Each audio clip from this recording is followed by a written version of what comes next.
Yeah. I'm gonna kick it off. Okay. I'll let y'all know when we are live. Okay. Good afternoon, everybody. Welcome to the STS powered Young Black Men's Conversation. I am the host of this. My name is Cameron Ware. And a brief synopsis of why I wanted to have this is I saw the men's conversation that was on STS's page on Facebook, and I was really moved by it. And I felt like we should have the same thing, but for the young men, because the young men also have experiences as Black men in our communities, and it really just moved me to start this. Our panelists are Travion Hill, William McKinney, and Corshawn Lovey. But to start everything off, we're gonna just bring up a couple topics. And the first topic is what shaped you to be the young man you are today?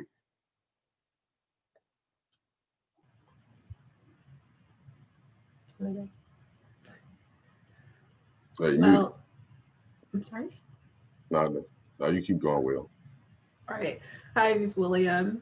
And one of the main things that really shaped me as a young man growing up was honestly just the internet and people that I grew up around with.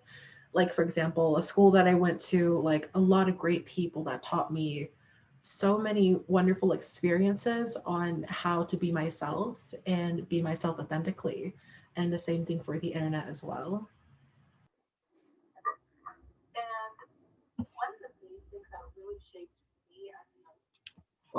Personally, I would say growing up, I quickly noticed the difference in behavior and intellect between the people who lived in my area and people who lived in better areas. I feel like people in my area would rather be the toughest than the smartest. We care so much about reputation and social status that we make decisions that are detrimental to our progression as a person.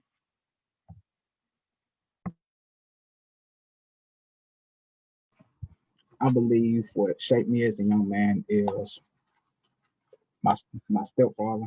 Well, I call him father deep down because without a father figure, I wouldn't be the man today because he taught me many things, his experiences, and not to make mistakes and just to show responsibilities.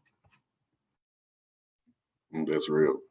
Uh, well, I feel like what shaped me was overall the experiences, like leading up to today, because every little thing that ties into your life now always started from something in the past, and it subconsciously pushed you into the person you become now. And I feel like you don't notice it, but until you really think about who you are as a person, like as a young man now, you really start to see like those little things really do matter to you individually and as a person. So it's like it just starts to build up on you and form in your like being that you are a young man who has been through this, you've conquered this, you've taught this to people who have been in your shoes because you don't want them to, just have that person who wasn't there for them and you want to be that person. So it's like it all just builds up for you to be like better and be a better young man. And we're gonna talk about like how has your community shaped you? Like what has what have you seen or experienced that may have contributed to your development as a young man?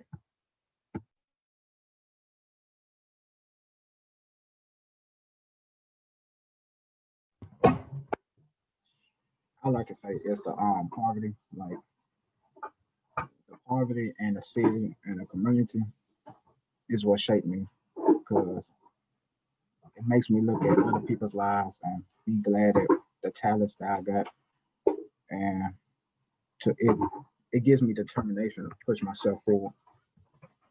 So I say the poverty and the community is what shaped me to be a young man.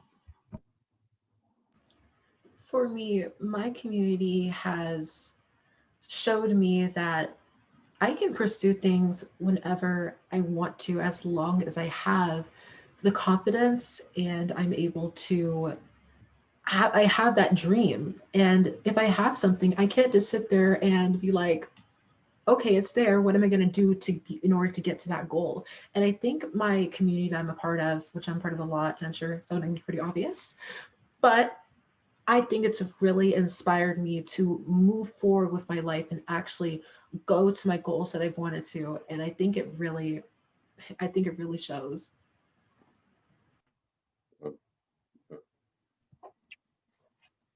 Well, personally for me, my environment has mostly had an effect on the athletic aspect of me. My environment compelled me to be athletic because me and my friends were focused on sports when growing up. So with me being the competitive person I am, I was very active in the sports that we played, which was specifically football. I believe playing football at a very young age helped me become faster and tougher mentally and physically. These experiences, as well as my competitive drive and work ethic, is what propelled me to be successful in organized sports. Uh, well, for me, it's more of like what I've seen. You know, like just growing up, I've come from low income neighborhoods, um, tore down apartments. I've been in a lot of low income neighborhoods because that's where a lot of my family is at. And it's like just seeing it is like something in your mind just tells you you don't want that. So it pushes you for things that are greater, and then that pushes you to actually do those things that are greater. And it just makes you become who you are now. And more, there's more to like everything outside of your families and stuff. So let's talk about how your parents shaped you to become the person you are. So like how have your parents just shaped you to be the man you are today?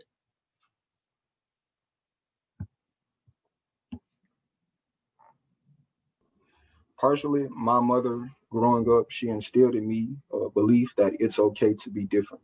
So, with that instilled in me, I never felt it necessary to have to conform to the norms of society or try and fit in with other people, which allowed me to be who I am.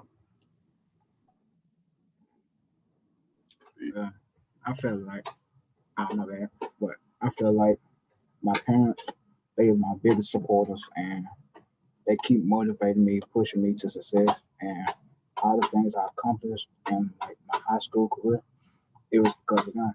Because without them, I wouldn't, you know, achieve all the great things I achieved. I would like to say that my parents have definitely given me a financial advantage. And honestly, it gave me a great opportunity to be able to invest in my business and what I do for myself. And I think that's what they really do. See, um, I've I've kind of always grew up in a single parent household, and just like I kind of bounce back between my mama and my cousin and auntie, and like I look at them as like my sisters and my second mama in a sense, and it's like they just taught me what not to do, right? They taught me what not to do, so I won't do them, and it's like it created a habit of not doing this and doing the good things, and that showed a lot growing up and being a high school student. It just showed that like I would clearly avoid the things that could get me into trouble, things that could like just throw me off of balance from the success I've already gained. It also showed that I was willing to push for the better things and not just stick where I'm at. So I feel like with them just teaching me what not to do, it showed me what I could do. And with that, we're also going to get into if you took the thing away, like if you took away something that you identified as being a part of you, like sports, um, photography, anything you identify as something that you could not live without, who would you consider yourself to be?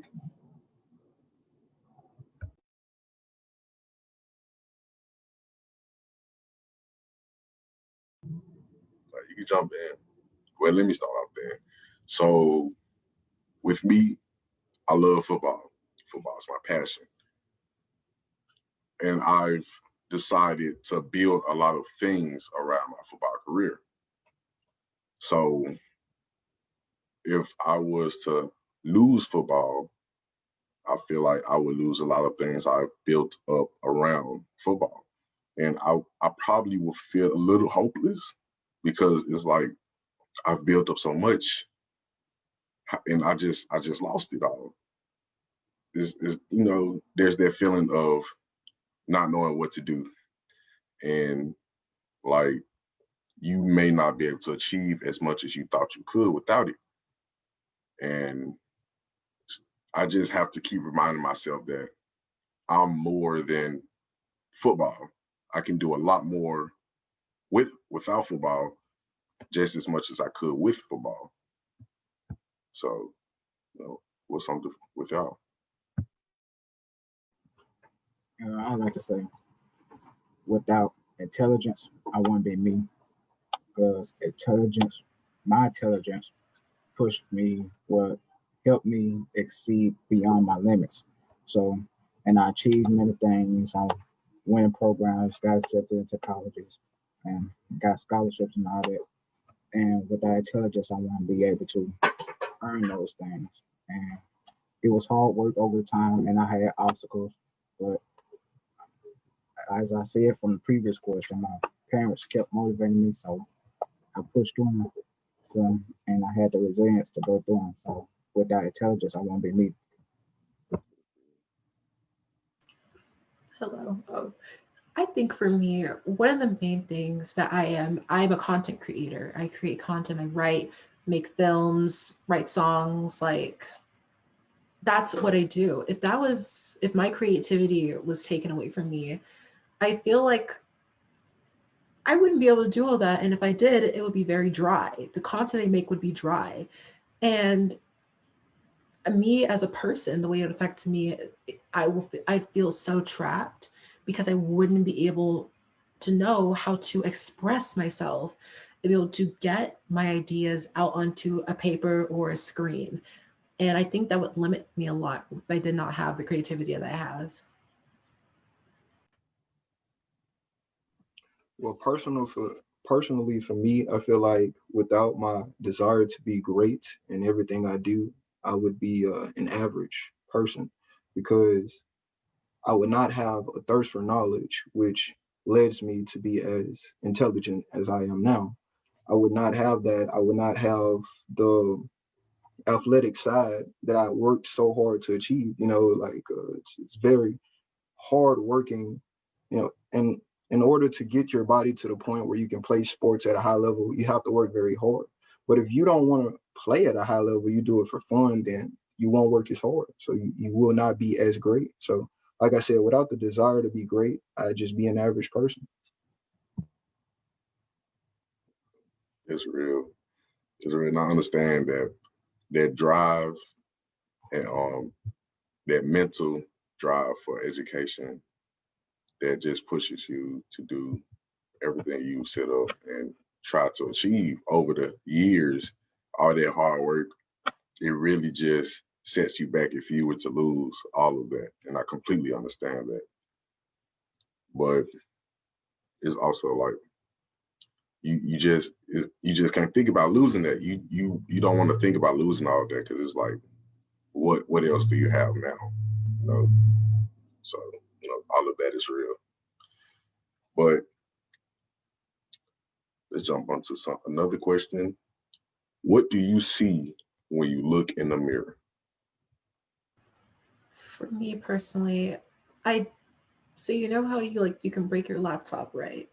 And you take it to a repair shop. Well, at that repair shop, I feel like I'm a laptop, but I keep getting dropped at the repair shop. And you're trying to fix it, but you just keep dropping it because it keeps getting hurt. Like, I'm not gonna get the detail, but I really do think that that's what I see personally in the mirror. That's interesting.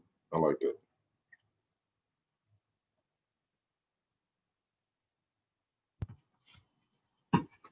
When I look at a mirror, I like to identify myself as, I don't like to say I'm perfect, but I believe I am, because being perfect gives me um, that, that determination to go beyond certain things, and it motivates me to be perfect. So, not saying you're not perfect lowers your chances of being perfect and lowers your chances of achievements and success. So, yeah. I would say when I look in the mirror, I see a gifted scholar athlete. My environment compelled me to be this. And due to the fact that I feel like I am a gifted scholar athlete, it makes me hold myself accountable. Like it makes me hold myself to certain expectations, both athletically and academically. So if I see myself as a gifted scholar athlete, I have to be the best in whatever sport I'm playing. Not necessarily number one, but I have to be up there. I have to be in consideration to be the best. Academically, there are certain standards that I hold myself to. Like I said, I am not satisfied with getting a 4.0 GPA. I want higher than a 4.0 GPA because that's the certain expectation I hold myself to based on what I believe I am, which is a gifted scholar athlete. That's real. I feel like we can all look at ourselves like that as gifted and scholars and people who just push ourselves for perfection and the little things and the great things we do. But when I look in the mirror, I see me. I try to see me. And I also see the things that make me me. So I see the strengths. I try to see my strengths. I try to see my weaknesses. Um, I also see that I feel like a strong man. I feel like a strong young man that people can depend on. But at the same time, I feel like when I look in the mirror, I feel kind of weak.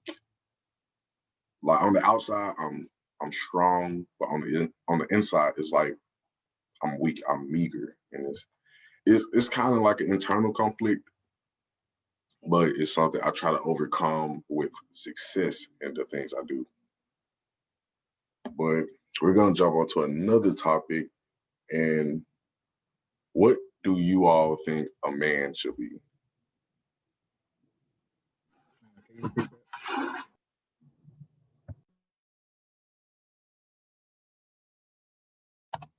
Me personally, I would say a man is a male who is capable of taking care of himself and his family.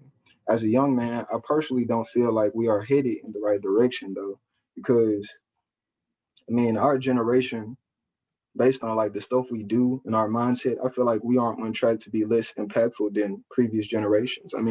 If you look at the past, if you look at our history, generations are being less and less impactful in terms of the African American male. Like we went from Malcolm X and Martin Luther King to who, like Obama. Like other than that, is not as impactful. We haven't helped the world evolve, the way we should. I definitely see a man as someone who's respectful around people they may not know or might meet randomly. And I also believe that they're open to cultures and open to ideas and willing to help out, even though it might have a negative impact on them.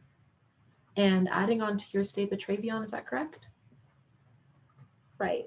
I definitely do agree with you. I do not really see much impact as we saw previously along with Dr. Martin Luther King and fighting for African American rights. However, there are still a lot of progress being made.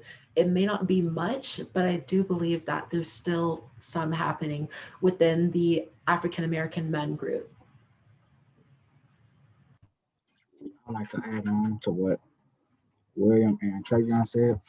I see men as, I want to say, some are obstacles and some are upbringings in the world. Some can distinguish problems, some can resolve problems, but the generations, like other two said, I really don't see as much. And when I don't see as much, it can bring people that looks up to men, women, kids, students, scholars, athletes, whatever role you may take up, and men not doing anything in the world, such as African American men, Caucasian men, and etc.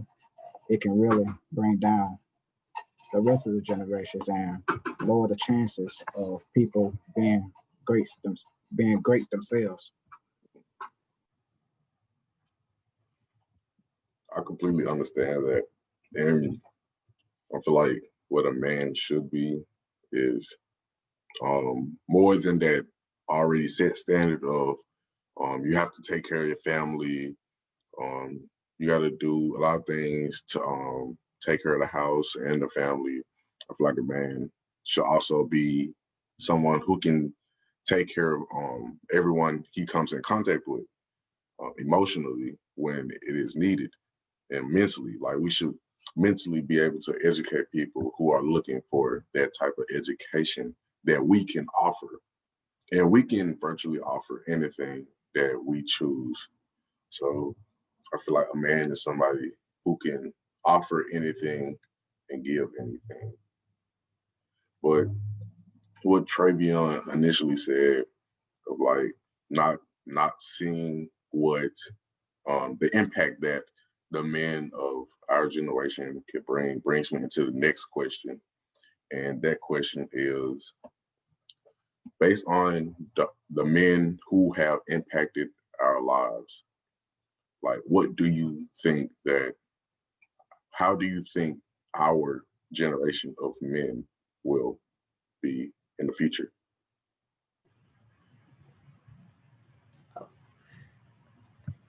Okay, there we go. I definitely think in the future, like at least men in general, I believe that it's really a mix. You know, you see one side doing nothing, then you see another side doing a lot as well. And even though it might be a small amount of people doing what they're supposed to do in order to contribute to society and equal justice, I think that that small group of people can make a very large impact on a large society. And like comparing it and saying, oh, how many people are doing this? I don't think that's really what we're focusing on. It's like what the people who are actually making a contribution doing, not so who everyone is doing it. And so I think that going forward in the future, I think young men in general are definitely starting to learn how they're supposed to treat people and how to respect people, even if they feel like they necessarily shouldn't. And I think that we're starting to grow as people and learn new cultures and new things. So I feel like I feel like we're going in the right direction. I like to add on to what William said. I do believe that there will only be a few males who just completely stand out, and that's based on the fact that what we talked about earlier. The previous generations that raised us, they weren't as great as the generations before. And what that'll do, yes, I do believe that the men who are capable of being leaders, they will lead, they will help us progress. However, it won't be as far as if they were, if it was competition. Like we know, Malcolm X and Martin Luther King, they made each other great because in order for them to coexist, in order for them to be as great as they were, they had to, especially since their ideas did not necessarily align.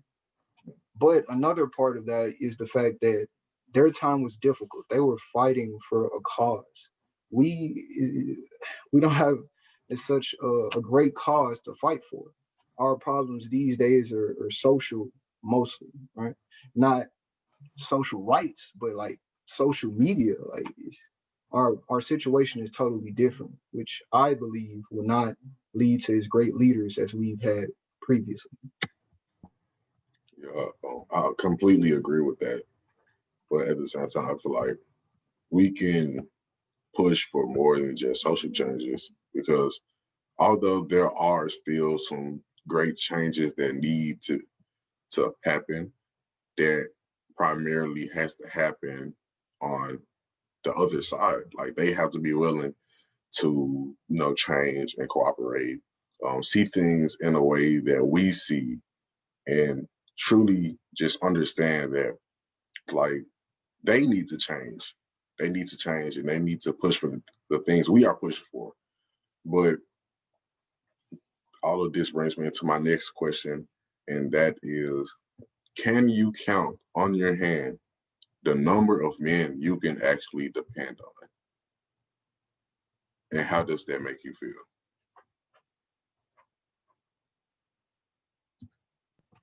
Personally, I can. It's about like 3, no more than 5. And I mean, that leads me back to the statement I said. Like, I mean, the previous generations have just been getting worse and worse and worse. And I'm not saying it's going to continue on that path. Hopefully, I'm pretty sure one day it will reverse. One day we will start to progress as men. But thus far, it's on a downward spiral. Definitely to add on to that, for me, I can count at least like 5 or 10 people, or maybe even more, people that I've met in the film industry and all the clients that I've had. I definitely feel like they're really great people because they have stories and they're trusting me to tell those stories. And hearing those stories as I write them out, I'm like sitting here like, wow, this is very interesting. So that can be kind of contradictory to your statement, Trayvon. I don't really think, but I mean, of course, our experiences are different. But from what I see, is I don't really see like a lot of like degrading men. I don't see that every day. I see excellence, I see power, and I see wonderful stories that are just simply needing to be told.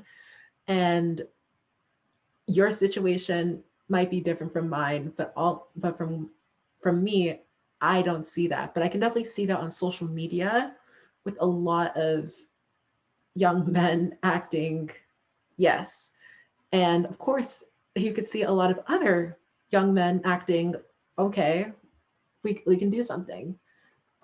So it's not, but I can see what you're saying because before in the past, it was majority, everybody was doing correctly, and like actually contributing. Don't say anything thing.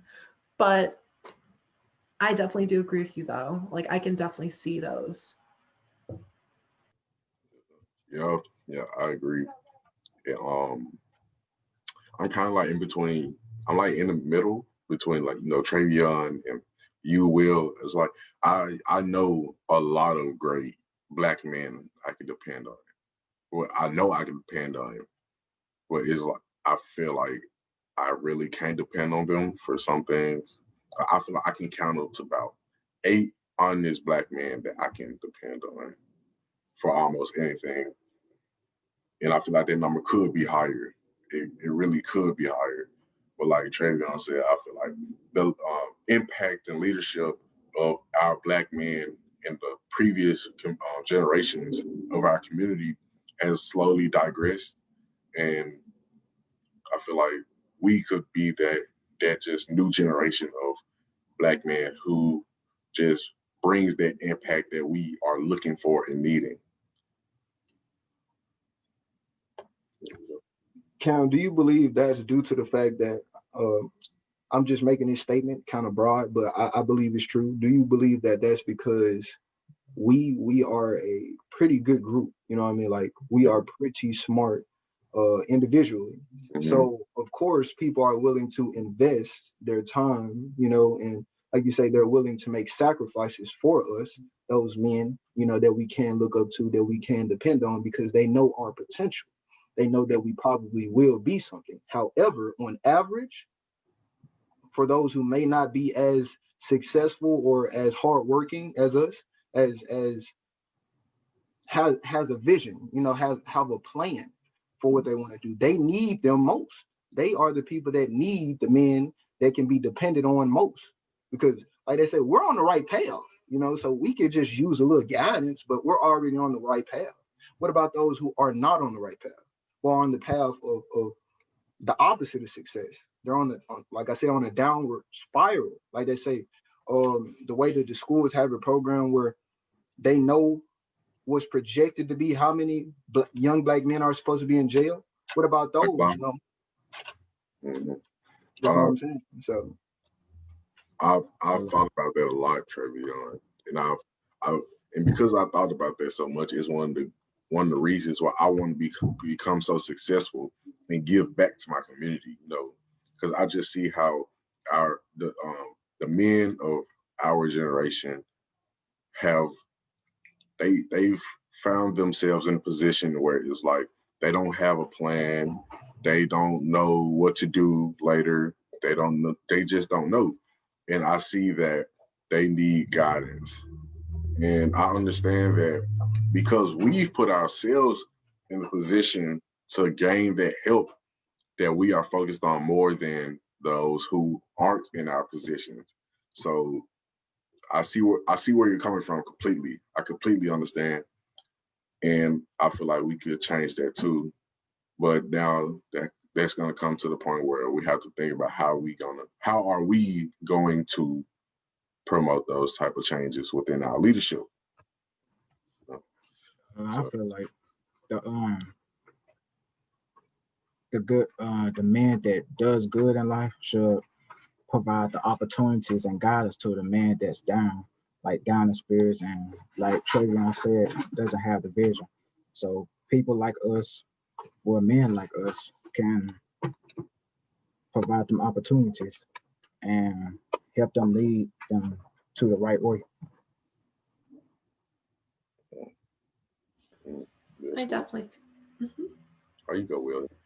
I definitely feel like that the city is starting to focus more on the youth in general, because I do feel like that people do not take youth in general like very seriously. Like whenever I communicate with people, they get really scared because they're like, excuse me, why are you acting this sort of formal way? Like, and I definitely say like, okay, like just because of my age, you automatically like assume like, okay, I'm not gonna know what I'm talking about in this situation. But I think programs in the city are starting to actually take the youth seriously. And I think that's a great path for people who are less fortunate and do not have access to a lot of the resources and a lot of ideas that might be presented to them.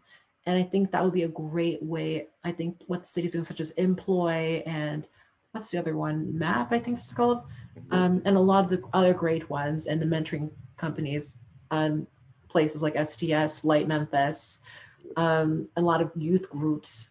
I think as those are starting to pour into the city and more funding is coming towards those, I do believe that those are definitely coming to change other people's lives, and I've witnessed that myself. Yes, I've witnessed that as well, William. As you know, I'm a student in STS, which is a leadership-based program committed to creating the future leaders of the next generation. So I understand being surrounded by a lot of mentors, coaches, people who want to help you grow as an individual. And also I've been exposed to other programs that dedicate themselves to building the next generation. So I understand where you're coming from, Will. But we're going to get to another question, and that is, do you think you are set up to become what you want to be? And if not, what's holding you back? I do feel like that. Me personally, feel like I am kind of set up. I know financially, okay, bet, let's go to college if I need to. Or if I need to go to a school in order to get a certain certification, okay, let's just do that. I don't have to worry about that. However, connection wise, I'm still not there because I'm still meeting people and I'm still learning the process on how to get to where I want to be. So, do I think I have all of the resources I need? No, I do not believe so, but I have close to enough.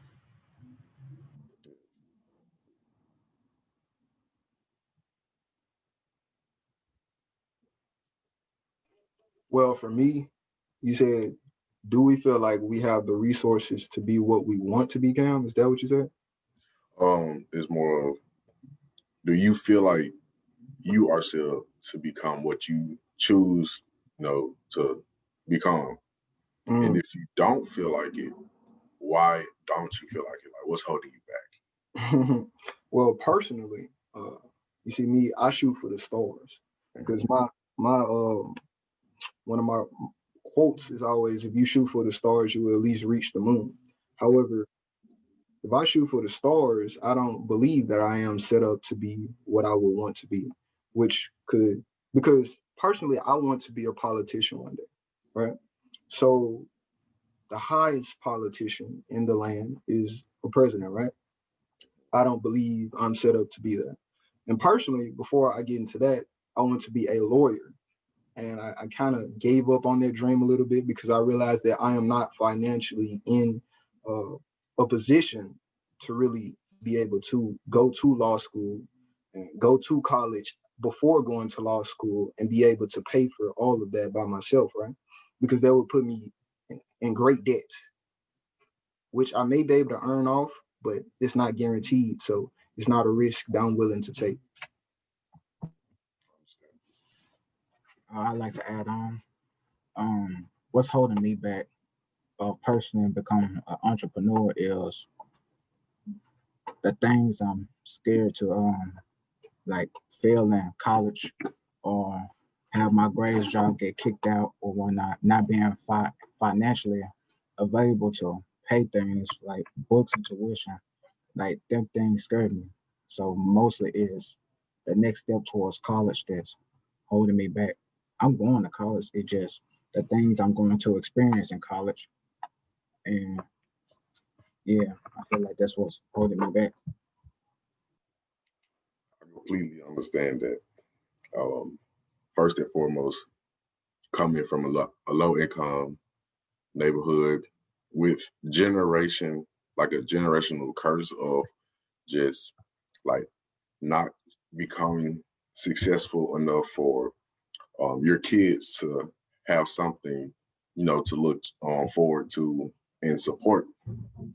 I've decided, I've decided to, I've decided to become successful in my own path, but I feel like what's holding me back the most is my financial support or my financial stability. And I feel like, in this world nowadays, everything is so much dependent on money. You have to have enough money to do this or that. And because of that, and because of our lack of wealth, if it's a lot harder to do than those who come from predominantly white families, and they have that money to support them in that type of way. But I have to work a good 10 times harder to get the bare minimum of what they could get. So I feel like that's the hardest thing that is holding me back. And the second thing is like mentally. I feel like mentally I'm not I'm not doing what I could be. So I feel like it's just a mental barrier that I could overcome. You go, Travion. Also, now that you say that, it reminds me of the fact that, similar to what William said, in terms of networking, connecting with others who may be in the field that I want to go into. Like I said, if I want to become a president, which I want to become a politician, we haven't gotten there yet, but I don't know any politicians, it's actually difficult because I hardly know anyone who knows a politician. So how am I supposed to network? How am I supposed to connect to those who can give me experience or even advice in that field? It's very difficult. I understand that. And I understand it's hard to do networking when you don't really know who to network with. I understand that.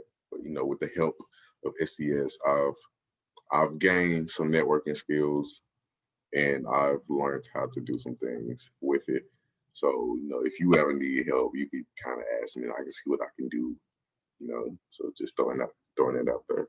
But we're gonna go on to another topic.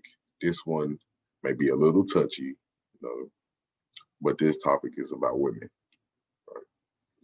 So the question is, how do you view the young Black women in our generation?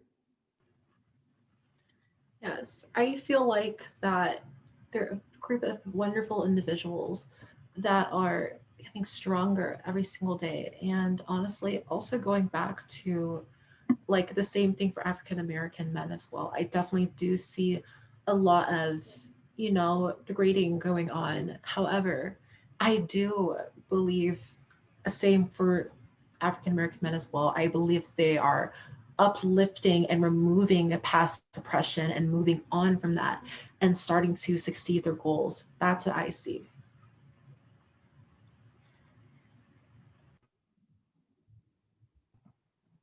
African American women to me is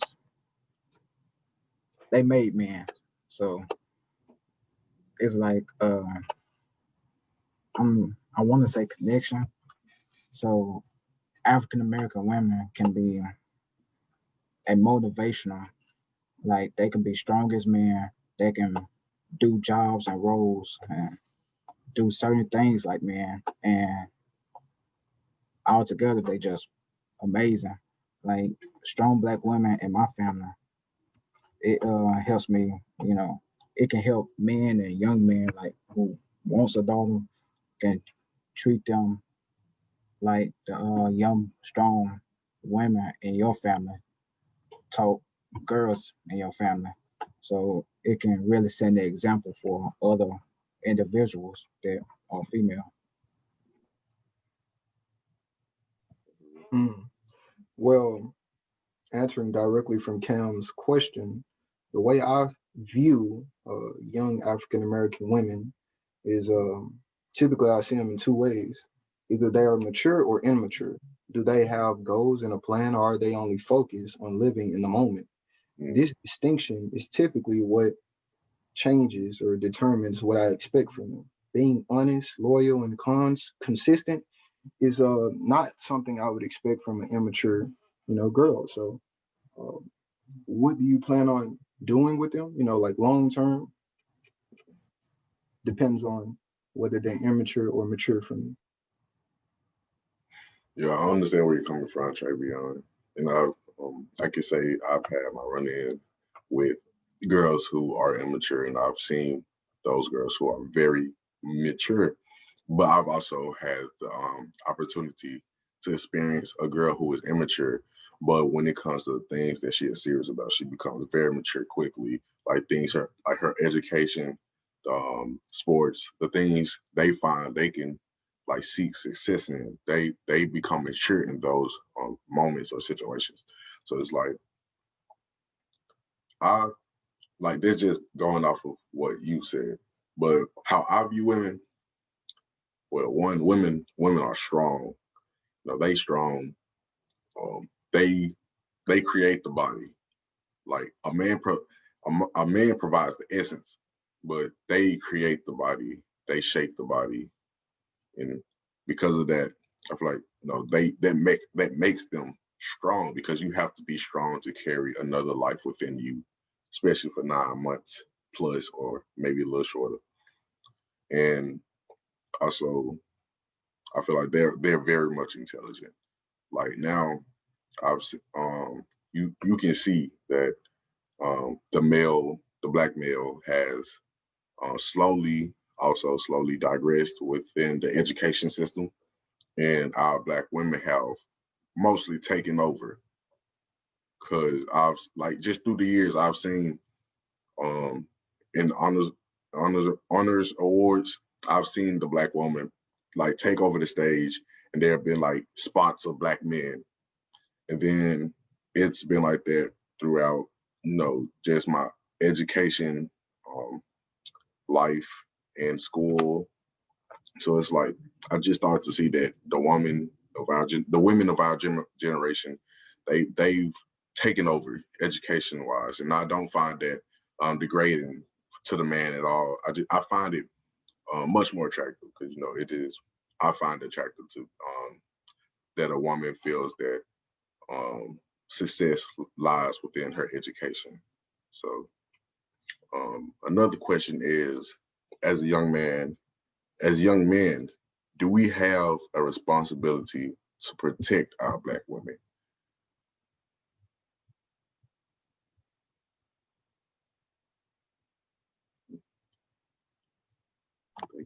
Due to the fact that I feel like we are the leaders of the next generation, I would say yes, we do, or we are entitled to do so.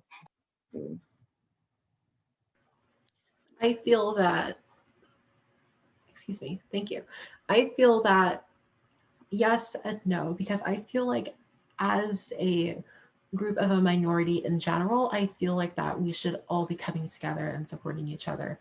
As a society in general, we should be coming together in general. But minority wise, I definitely do believe that we should be supporting and protecting each other. Not necessarily saying who has to support who.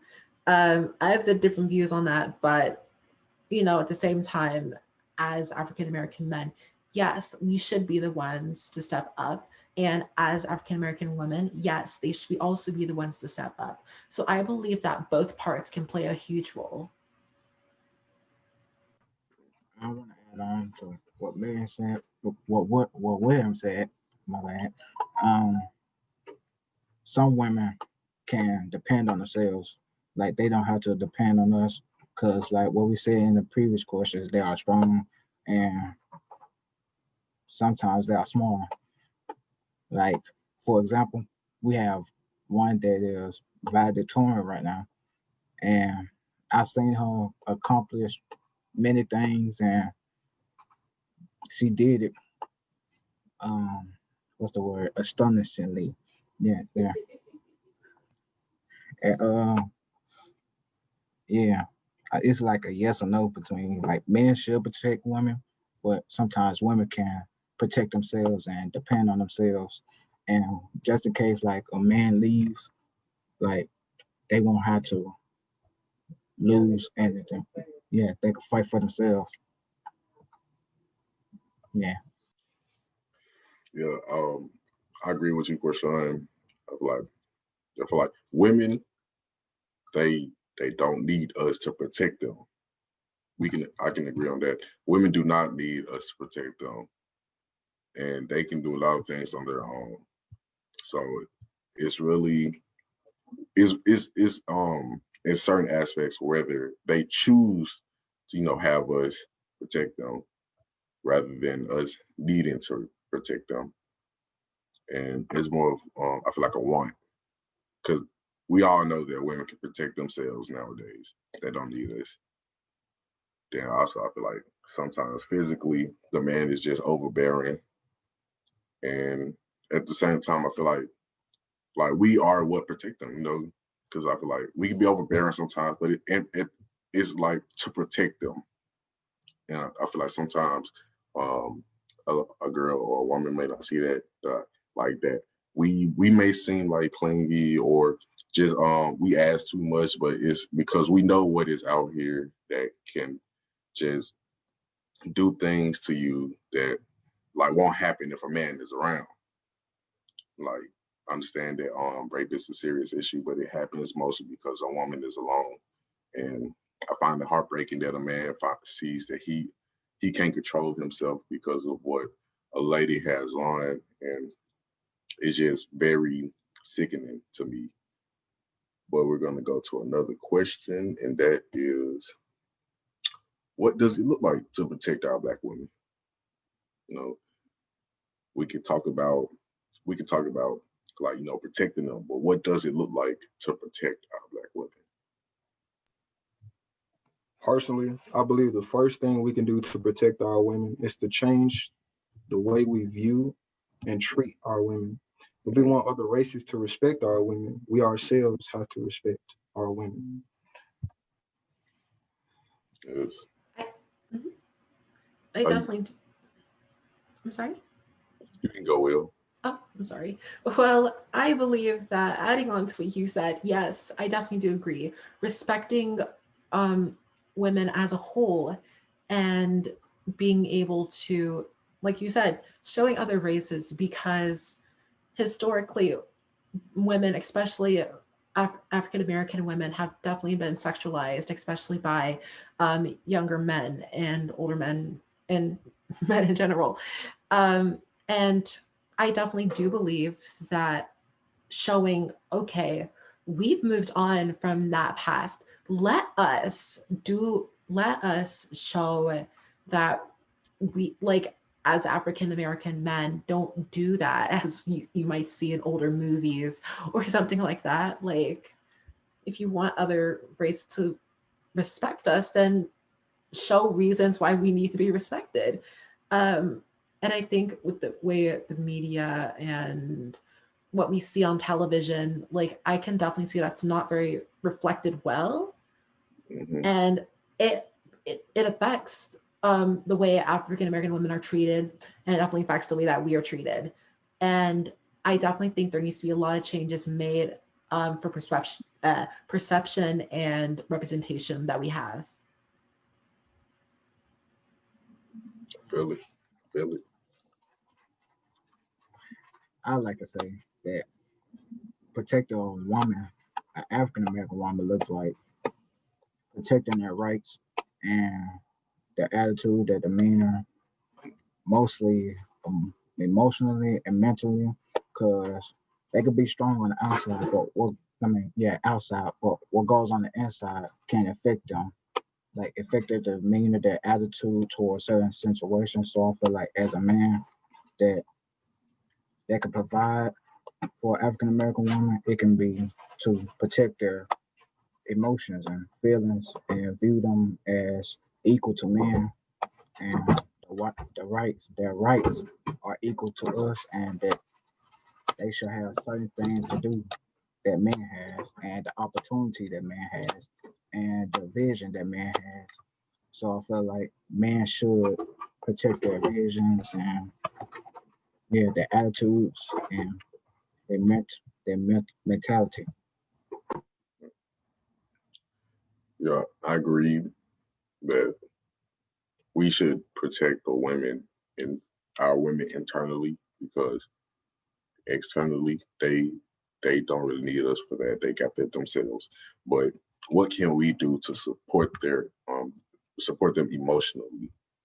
What can we do to provide for them mentally? So I feel like what it looks like is protecting them, like their essence, like what they actively show us. Like, I feel like growing up, a big problem in the Black community was the sexualization of our young Black women, like girls, from like starting at young ages, where things like calling them fast for just being around like a boy or something. I feel like that like mentally creates a like certain standard for what a girl should do. And I feel like it's just I feel like it just takes place for another word to call a young girl who, like, that the parent feels like they shouldn't do. Like, I've seen that a lot of parents call their daughters, their young daughters, fast because they've probably been around a bunch of boys, and the daughter was confused because, like, what am I doing wrong? I've seen it, and I've um I've unfortunately had taken like kind of like stand, not a stand on it, but I've partaken in it. I've grown from then though, but I feel like we just need to protect our women emotionally and mentally. And our last question for the women topic is, as a young man, do we have a responsibility to protect our Black women? Like, is it our responsibility to protect them?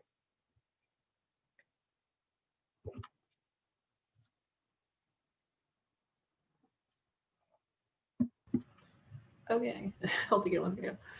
Um, I do I don't really necessarily believe so, because as someone that knows, okay, there is so many women around the world that do not need, like we were saying before, do not need it.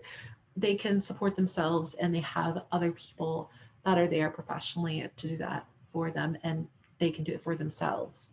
So by default, I do not think so. However, if you see and you feel like that they need that support, they need that respect, and they need that help, I do believe that yes, you do 100% have responsibility to say, hey, let me assist you in this, or let me back you up, or something like that, and actually be able to support them. However, if you do not see any evidence towards that, don't try and like degrade them like that, because I feel like that, trying to assume that, oh, they need help because they're a woman. No, because I believe that majority of the time that they know how to do it themselves. However, if you do see that, though, I believe that it is necessary. Personally, I believe that due to the fact that you said our women, right? Keyword, our women, because they are women of our race, right? Yeah. So the same way you would expect another race to protect their women, protect their people in general, since I know that's a big thing we've been talking about, equality. I believe anyone should protect their people, right? It's your people. So I believe, yes, you are entitled to protect your people if you are capable. It goes back to what you said a man is, Cam. A man is a man that can provide. A man is a person that can provide, right? Mhm. Anything Mhm. for anyone, right? Especially their people, right? That makes the most sense. Not to mention the fact that we are minorities. We are already at a disadvantage, right? So if we are in position of success, why would we not take care of our people who are majority are struggling? Yeah. And the thing is, I know y'all are saying like women, they are capable of taking care of themselves. Yes, I understand what you're saying, William. If they are capable, yes. If they're doing it, of course. Protect just means if you're in danger, I'm going to handle that, right? I'm not saying I'm going to take care of you. You are fully capable of taking care of yourself. But if you are in jeopardy, if you are in danger, yes, it's my duty to do something about that, right? Yes, And I also exactly. believe that's due to the fact that since, I mean, if you look back at history, men have always been in a better position than women. In fact, women didn't even have a say so. They didn't even have a right to vote at one point, right? So we've always been in a better position. And I feel that those who are in a better position should help those who are in a less fortunate position. So I say yes. That's the Definitely goes in equity.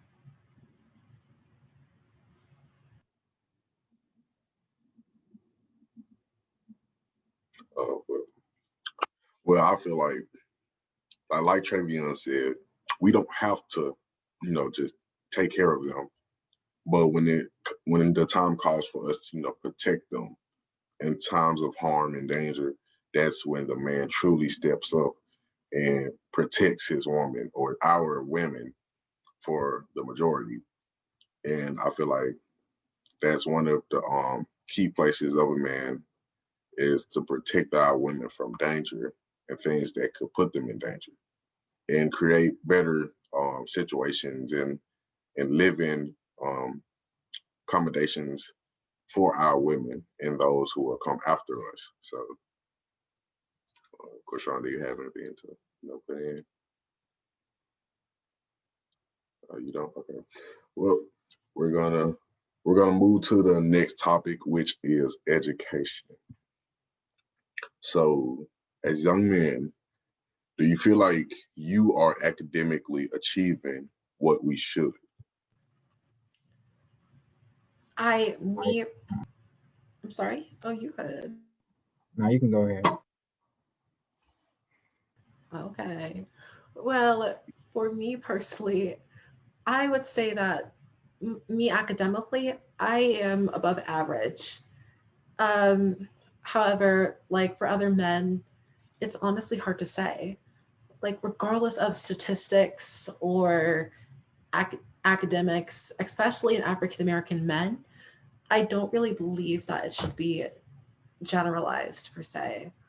And it's really hard to say how we're doing, but as a whole and as a generalization, even though I said we shouldn't really do that, I don't really see a lot of great progress. However, it's still hard to say, regardless, because I do believe some men are doing wonderfully and some men are not.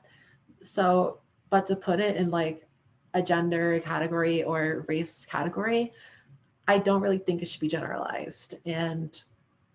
But I think that so far we're doing well and not well.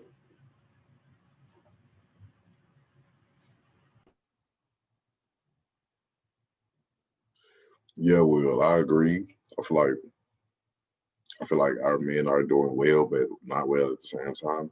But I primarily feel like our men are not doing well because I feel like I truly feel like the majority of our men today do not have to drive for success in the academic setting, and because of that, they really just look for other opportunities they can just give them a life right away. Like I see that a lot of men, a lot of young men in the Black community look towards jobs right after high school rather than go to college. When I understand that you do not have to go to college to become successful, but I also see that even in the high school setting, middle school setting, a lot of our young men do not strive to become successful academically, and I feel like that sets us back because it's gonna withhold us from being able to teach our the next young men, our future generation of young men about the things they should do as a young man. And maybe just a little bit of, teaching here, helping out there within, school. And, because of that, like it kind of sets us back and keeps us at, well, as a whole in a short and like, a small bar. I completely concur with what Cam just said. I couldn't have said that part any better because, in fact, I do agree that we are underperforming as African American men. The reason why I say that is because the schools that are ranked the lowest in the city, in the state, are mostly filled with African American students, right? And as Cam stated, because I concur with that as well, usually in school, the smartest students are girls. So what does that tell you? That tells you that African American males are on the bottom academically. You can't say that you cannot not say that we're not underperforming when we are literally the bottom. Not to mention the reason why that's a problem, because like Cam says, that's mostly due to the fact that they are not really trying. They don't really have that drive academically. They have it athletically, no doubt. We are the greatest athletes in the world, but we don't have it academically, which is a problem because that makes all African American young men want to become athletes. But not everyone can be an athlete, right?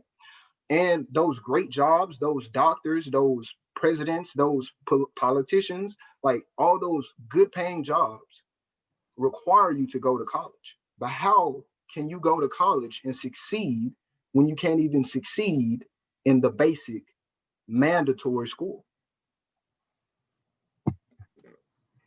I agree. I feel like young men is not serious about education, and like they just go to school just to go to school, just to socialize with friends and all that. But they don't pay attention to their assignments. Nothing, doesn't ask questions, and that really lowers self-esteem within other smart young men, and it can influence smart young men as well. Because I've seen young men that was smart turn. I don't want to. I don't want to say stupid, but they turn into what, like, What is predicted of a young Black man to become? yeah, like their intelligence lowered.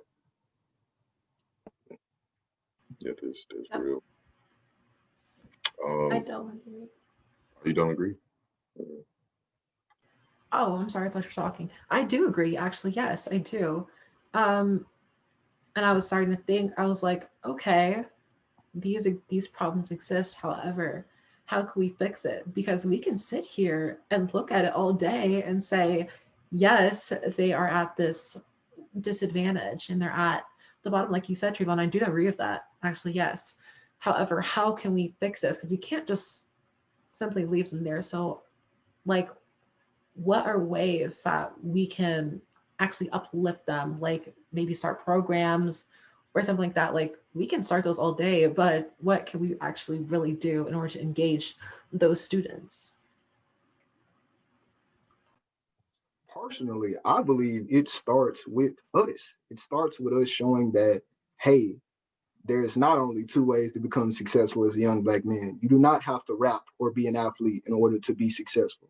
For example, for me, because like Corshawn said, for me, I should be discouraged because I don't know anyone in my field that I want to go into, right? That I feel like I would be best at. That should be discouraging. However, due to the fact that I have a desire to be great, it just drives me, right? But for other people, how can you be something that you know nothing about and you don't know anyone in it? It's very discouraging. So the way that we solve it is we ourselves, we become what we believe we're destined to be. Because like Kobe said, I agree with Kobe said. Kobe said greatness is not your accomplishments, what you are able to achieve. It is the ability to inspire others to be great in what they believe or what they want to achieve, what they want to accomplish, right? And so, if we become what we believe we are destined to be, what we believe we will be best at, then the younger generation of African American males can look up to us and say, "Well, I know some successful men, African American men who aren't rappers, who aren't athletes, and they can take the path that we took if that's what they want to do because they know that it's possible." That's why people were so inspired when Barack Obama became president because they were like, hey, wow, like it's actually possible. You know, it was inspirational. You know, well, we're on a bit of time constraints, so there'll be a couple more questions. But sticking to the education topic, do you feel like you need education to be successful? I like to say yes. I feel like education is the only thing I got to success. Like it's the only path on my way to achieve things. And like I'm not good at nothing else. I'm just gonna be honest. I'm not good at nothing else except being smart.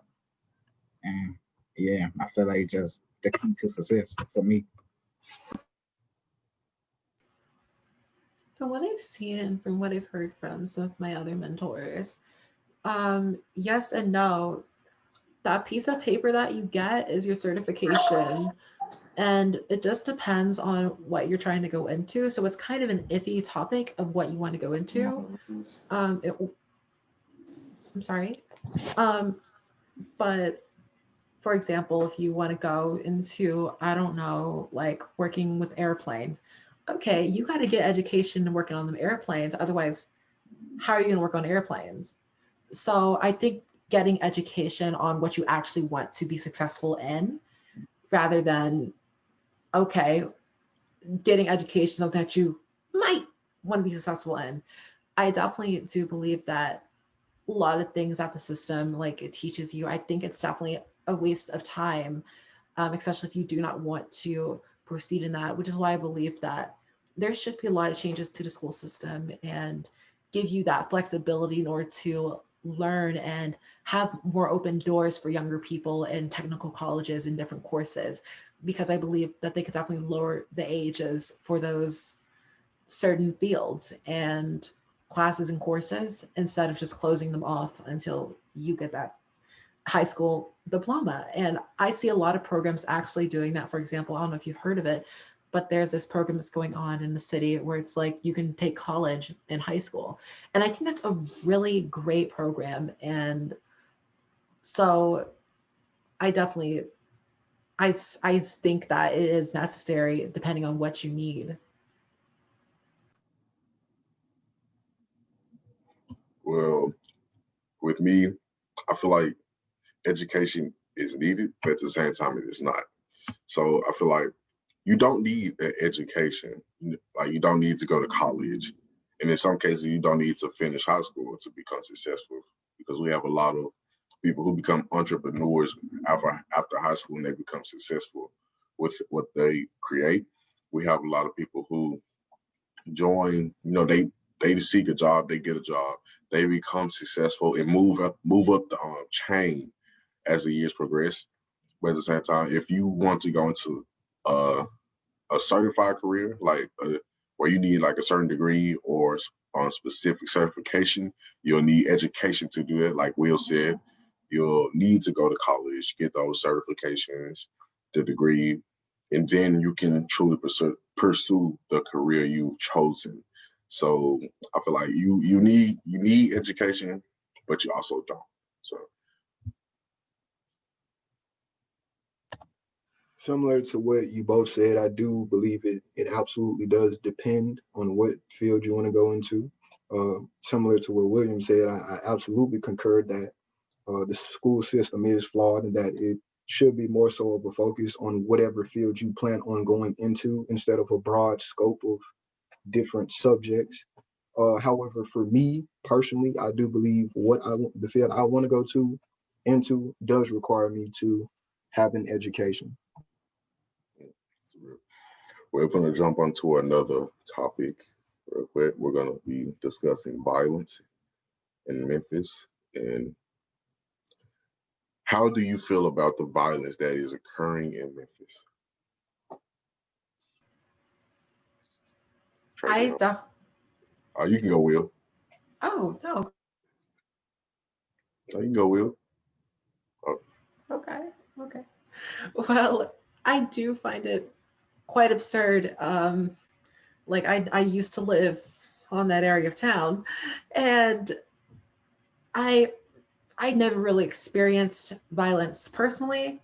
However, it was nearby to me, and I've never witnessed it with my own two eyes. But on the news, when I see it on the news, like when it comes onto the news, I I'm like sitting here like people are bold enough to do what they do and think that's okay. And the way I feel is that like, okay, well, this is the older generation doing this. There's really nothing we can do about them. So instead of just focusing on, okay, let's just try and fix them up in prison. Instead, I feel like that we should focus more on the youth and make sure that they do not do those certain crimes, like starting with the new seed. So I can't quite think of the quote, but I definitely think that we should definitely start with our younger generation to make sure that they're educated enough not to do certain things and having those privileges so they won't even have to do like robbing or doing drugs and stuff like that. I really do think that there needs to be more education.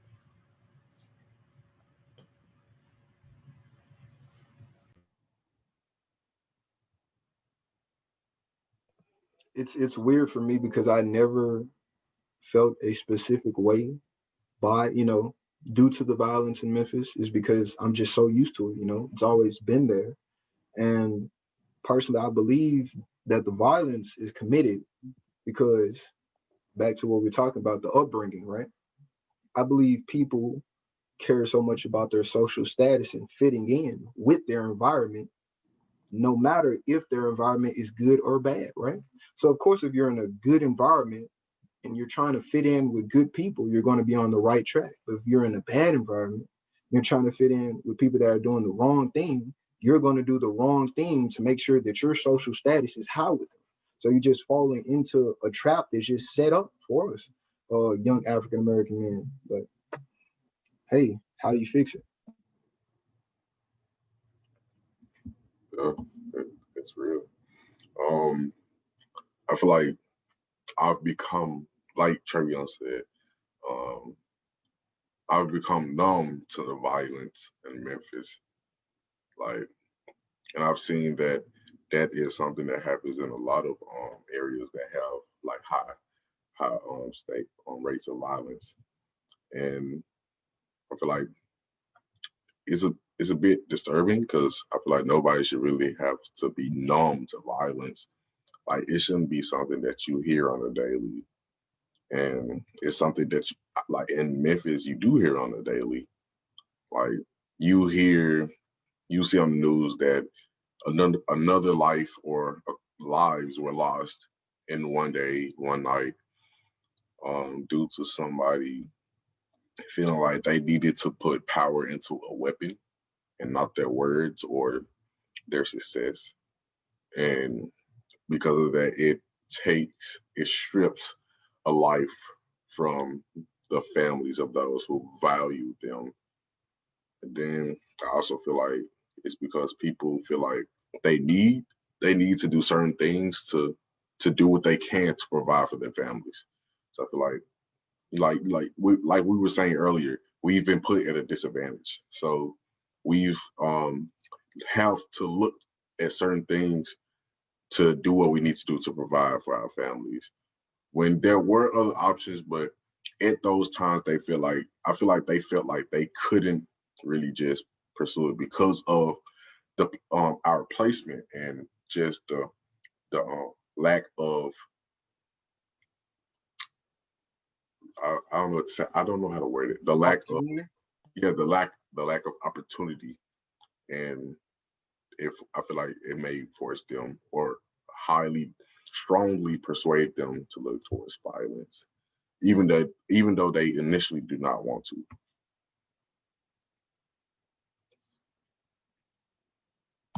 Korshawn, you got something to say? Because I can add on to what Cam said if you don't. Cam, that also reminds me, the violence in Memphis does remind me that, like you said, basically the disadvantage that we're at because of the cycle that we're stuck in, right? Like you guys said, because it's really what it is. It's a cycle due to the fact that the stuff that they might want to do, they don't know anybody that's done it, you know? So their only options, the only people that they do notice getting money are doing it illegally, right? So of course, this more so likely the path that they're going to decide to go down. So it just reminds me that, and it kind of drives me because that's why I want to become a politician so I can inspire others. Because I know me becoming a politician by myself, it won't change the world. It won't change much probably, right?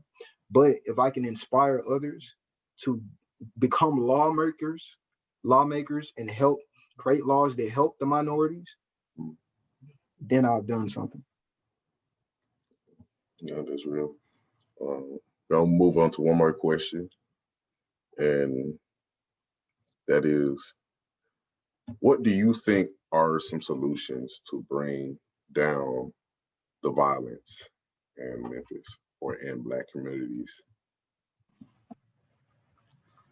I feel like that the ways that we can bring down the violence that we see is, like I was saying before, more education and more, and like Trevon was saying, putting things right in front of them, other ways that we can make a solution and other ways we can get to our goals.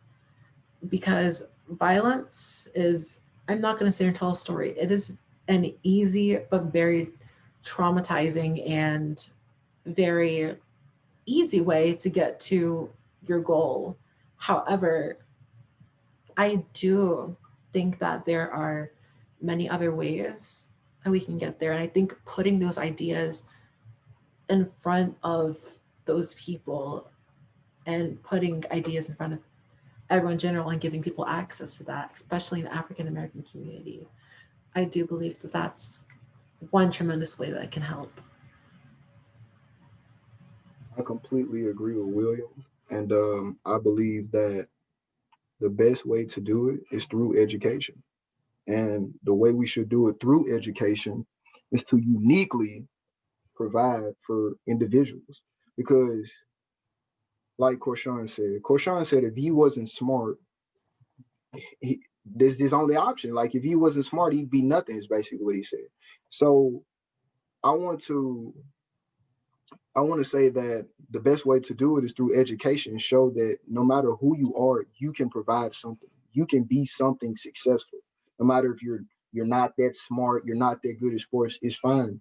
There is something that there is some given gift, talent that you have that you can use to be successful. There is not that's not the path that you have to go down. Violence, it's not the path you have to go down. I want to say there are no solutions to violence because you can take away guns and all that. That's not going to prevent it. Violence can happen in any situation, in any means, and it can affect others. And basically, violence can't be stopped. It's going to happen either way it goes. So basically, yeah, it just can't be stopped. Was Cam, can you re-ask that question real quick? What was the exact question? It is, what do you think are some solutions to bringing down the violence? Right, I thought so. Korshawn, you don't believe that violence can be reduced? I'm saying it could be reduced, but it can't be stopped. It's still going to happen. I understand that, Korshawn, but I feel like in essence it is how much can we reduce it? Because we know that it can't be stopped. It cannot be stopped. But it's not if we can stop it. It's if we can reduce it to a much better amount. So I feel like a way we could reduce that violence is kind of through education. But let's be honest, school is boring. School is very boring, and a majority of the students will say school is boring. So I feel like one way we could try to make that change is how can we make school fun, or we may be able to start something that surrounds younger students or current students with the the we may be able to surround future students with a group of people who can inspire them to become better. Because I've seen this, it's happened with me. 10th grade, that is when I joined STS. I saw everybody with suits. I saw all the mentors and coaches with suits. And that's really where I started to want to wear a suit. It started as a button-down shirt and maybe some slacks. And I probably wear that majority of the time. But then it grew into a love of wanting to wear a suit and want to become successful in the things I did. And it was all because I was surrounded by people who found success in the things they've done and wanted to promote success among the younger generation because they see that we're next, essentially. We are next. So we have to show and teach and lead this next generation into the leaders of their next generations. So I feel like how can we surround new students, future students, future children, people in general, with those who have found success and have been in those same spots and shoes as they have. Okay, I got a question. What if we, okay, like you said, we give them inspiration and motivation, but what if they don't take it? That is their choice. I mean, we can't force anything onto anybody, and that is a choice they have to make. If they choose not to take what we are offering, then that is fine. I wish you luck on your journey throughout life, and stay safe. I would like to elaborate on what I meant by education because I feel like that shows that a lot of people, when you say education, you automatically think of school. School is terrible. Mm-hmm. The regular school, I'm homeschooled, I can't say that. But for the public school, everyday school you see on the school streets, that is terrible. That is not the education I'm speaking of. The education that am speaking of is opportunities, professional education in different professions, and showing what opportunities are available. Like, I can't remember who said what. Y'all were saying great things, so it just mixed up. But I think that the generalization of education is very muffled and it's automatically associated with the county. And I think that is very sad, but it's definitely true. And I definitely think that education professionally, along with a lot of other things, but nothing to do with school education. Oh, honey, no. But real world and seeing what we see, like as people in this panel today, and help them to see that. And if they still don't see it, then I mean, whoop-de-doo. What can we really do? But I think at least trying to put that in front of them, I think that. Okay. Does anybody else have something to say before I put in my little 2 cents? What's wrong, Travion? Yeah, I'd say that similar to what William said, in terms of education, like I said, it would be because you said school is boring, and school is boring because of like she said, or like you said, the way school is now. It should not be that way, right? Like I said, it should be focused on whatever you want to do, right? Because I don't know about you, but when I'm doing something that I like, that I'm passionate about, it's not boring to me. What makes school boring is the fact that half the time I'm not doing something that I want to be doing. You know, that's why people don't want to go to school, because they have to do stuff that they don't want to do.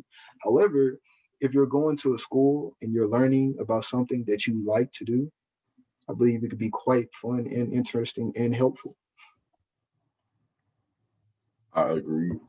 A lot of you'll see that a lot of students succeed in the things they want to do in school, in the school setting. It's also why you see a lot of students, mostly the male students, in the gym wanting to play the sports, like, basketball, any other sport that, they find like high interest in. And they commit themselves to that. There are also students in the classroom who love to commit themselves to things such as art and maybe a couple subjects here and there, like math.